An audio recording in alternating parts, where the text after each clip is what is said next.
नमस्कार दोस्तों, कैसे हैं आप सभी।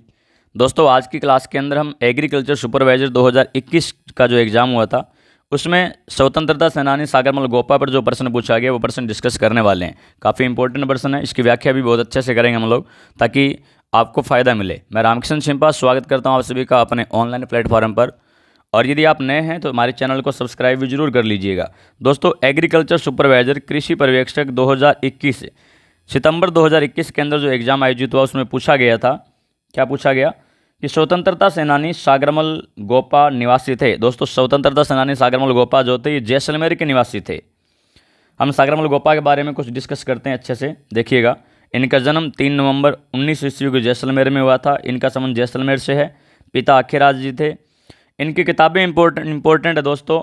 इनकी पुस्तकें जैसलमेर में गुंडा राज, जैसलमेर में गुंडा राज, आज़ादी के दीवाने, रघुनाथ सिंह का मुकदमा, ये 3 किताबें इनके अच्छे से याद रखिएगा।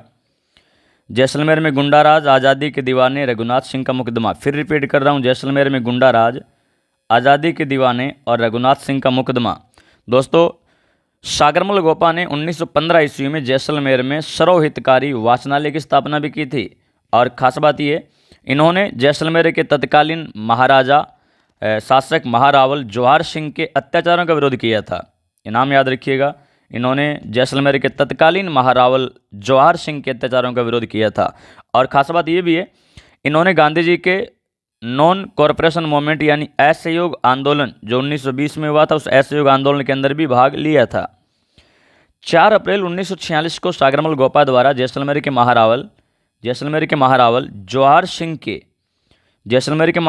सिंह के अत्याचारों का विरोध करने पर इनके ऊपर मिट्टी का तेल डाल करके इन्हें आग लगा दी गई, यानी सागरमल गोपा को जिंदा जला दिया गया। और खास बात यह है कि इनकी शहादत पर खून रो बदलो खून का नारा जो था वो नारा दिया गया।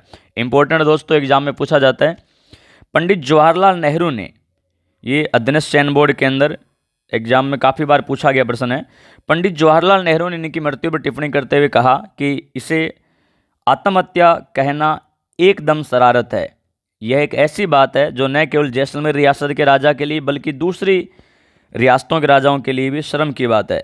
पंडित जवाहरलाल नेहरू ने जैसलमेर रियासत को विश्व का 8वां आश्चर्य कहा है। यह प्रश्न दोस्तों अध्ययन चयन बोर्ड में लेव असिस्टेंट एग्जाम 2016 के पेपर में और भी बहुत से एग्जाम के अंदर पूछा गया है। मैं आपको जानकारी के लिए बता देता हूं दोस्तों, ध्यान दीजिए।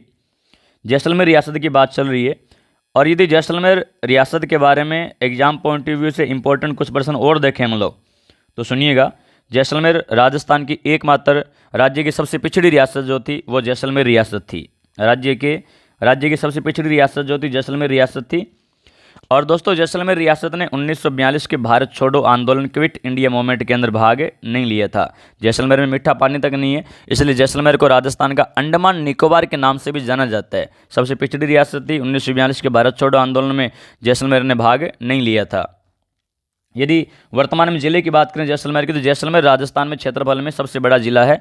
38,401 वर्ग किलोमीटर क्षेत्रफल के अंदर फैला हुआ जैसलमेर जो है राजस्थान के कुल क्षेत्रफल का 11.22% हिस्सा लिए हुए और धौलपुर से लगभग 11.5 गुना ये बड़ा है दोस्तों। लगभग 12.5 गुना धौलपुर से बड़ा है जैसलमेर जो है। और दोस्तों, जैसलमेर के बारे में बात करूं, जैसलमेर जो है राज्य की एकमात्र रियासत थी जहां से उत्तराधिकारी शुल्क नहीं लिया जाता था। उत्तराधिकारी शुल्क जो है वो राज्य की एकमात्र रियासत जहां से उत्तराधिकारी शुल्क नहीं लिया जाता था, वो रियासत कौन सी थी? वो रियासत थी दोस्तों जैसलमेर। हम जब बिजोलिया किसान आंदोलन पढ़ते हैं तो उत्तराधिकारी शुल्क की बात करते हैं। उत्तराधिकारी शुल्क के कुछ नाम और भी है, जैसे देखिए उत्तराधिकारी शुल्क को तलवार बंधाई कर कहा जाता है, तलवार बंधाई कर के नाम से जाना जाता है।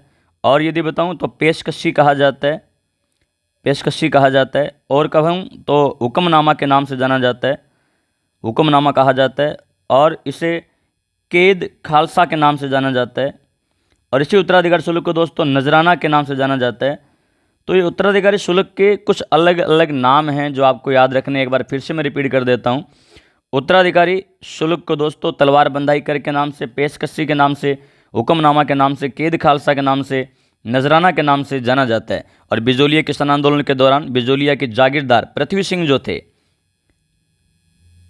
सिंह सिंह ने तलवार बंधाई यानी उत्तराधिकारी शुल्क जो था अपने प्रजा से वसूला था। और दोस्तों, लास्ट में हमने एक फैक्ट पढ़ा था कि पंडित जवाहरलाल नेहरू ने, एग्जाम में पूछा भी गया, पंडित जवाहरलाल नेहरू ने जैसलमेर रियासत को विश्व का 8वां आश्चर्य कहा है। ध्यान दीजिएगा दोस्तों, यदि हम बात करें मेहरानगढ़ दुर्ग की बात करें, मेहरानगढ़ दुर्ग, तो अच्छे से सुनें कुछ फैक्ट यहाँ आप लोग। मेहरानगढ़ दुर्ग जो जोधपुर में है, इस मेहरानगढ़ दुर्ग को सुप्रसिद्ध विद्वान जैकलीन कैनेडी जो है, जैकलीन कैनेडी, आप ये नाम याद रखिएगा, जैकलीन कैनेडी ने मेहरानगढ़ दुर्ग को भी विश्व का 8वां आश्चर्य कहा है। मेहरानगढ़ दुर्ग के बारे में इतिहासकार रुडयार्ड किपलिंग जो है, रुडयार्ड किपलिंग ने मेहरानगढ़ दुर्ग के बारे में कहा दोस्तों कि ये दुर्ग परियों, अप्सराओं व देवताओं द्वारा बना हुआ है। और इसी रुडयार्ड किपलिंग ने बूंदी के तारागढ़ दुर्ग के बारे में कहा, तिलस्मी किला भूतों और प्रेतों निर्मित किला कहा है। मेहरानगढ़ दुर्ग जो है ये चिड़ियाँ टूंक पर्वत पर बना हुआ है, चिड़ियाँ टूंक पर्वत पर बना हुआ है। रीट एग्जाम 2021 के अंदर यही पूछा गया था कि कौन सा दुर्ग जो है वो चिड़ियाँ टूंक पर्वत पर बना हुआ है, तो मेहरानगढ़ दुर्ग जो है चिड़ियाँ टूंक पर्वत पर बना हुआ है। और इस दुर्ग की नींव ज्योतिराव जोधा ने कर्ण माता के हाथों से रखवाई थी। मेहरानगढ़ दुर्ग को जोधपुर दुर्ग, चिड़ियाँ टूंक दुर्ग, गढ़ चिंतामणि, सूर्यगढ़, कागमुखीगढ़, नाथों का दुर्ग, कोट कास्तों का किला नाथों का दुर्ग के नाम से जाना जाता है। तो ये आज की क्लास की कुछ खास बातें थी। यदि आपको हमारी क्लास पसंद आई हो तो अपने दोस्तों के अंदर शेयर जरूर कीजिएगा, ताकि आपके दोस्तों को फ़ायदा मिले और हमें मोटिवेशन मिले। मिलते हैं अगली क्लास में, तब तक के लिए जय हिंद, जय भारत, धन्यवाद।